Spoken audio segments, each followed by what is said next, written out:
There are two main characteristics that we want to talk about when thinking about the movement of fluid, or blood in this case, or really anything that acts fluid-like, even air. And those two characteristics are flow. So we know that fluids can flow. And then we also intuitively have a sense of resistance, which is basically friction that opposes flow. And here's the fact. Fluids, all fluids, flow down pressure gradients. We go down pressure gradients.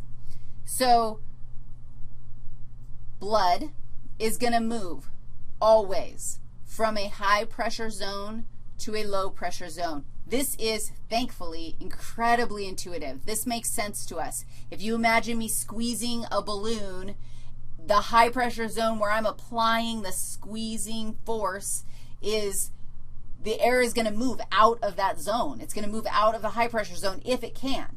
And it will move and pop the balloon out in the area where there's less pressure because my hands aren't squishing it. Wind is nothing more than atmosphere moving from areas of high pressure to areas of low pressure. Resistance, on the other hand, resistance is opposition to flow.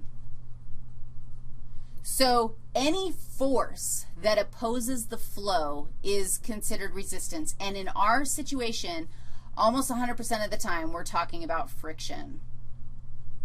Now think about that for a second. My little analogy, what? I have an analogy? I know this is shocking to you.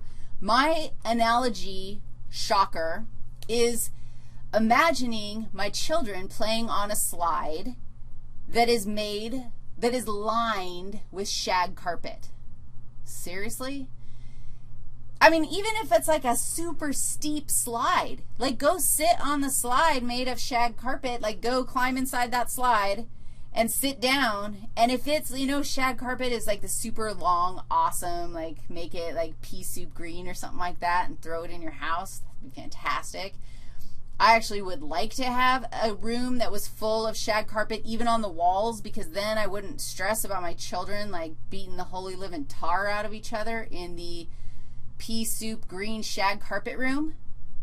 Because if they like slid down the shag carpet room or the shag carpet slide, there's so much friction that they're going to go really slow. If you take the shag carpet out, or we race, we've got the shag carpet slide and we've got the regular slide. There is still friction in the regular slide. There still is resistance to downward movement through the slide. There's resistance to flow, but the resistance is much less in a regular slide, and you're going to go faster. There's less friction opposing your movement down the hill.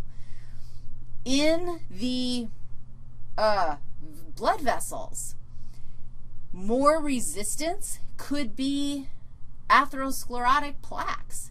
If you have thickening, hardening arteries and you're decreasing the diameter of your blood vessel because you've got this crap that's filling your blood vessel lumen, that's going to create more resistance to flow.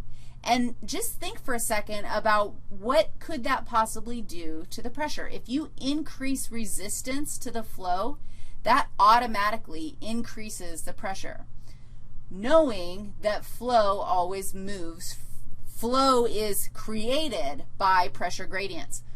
If we didn't have pressure gradients, if you didn't have a difference in pressure in your blood vessels, your blood would not move anymore. What creates the pressure gradient in your heart? I mean, I just told you the freaking answer. Dang it. What creates pressure gradients in your blood?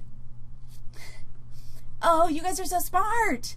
Your heart creates the pressure gradients. I knew you guys were paying attention out there. Good job.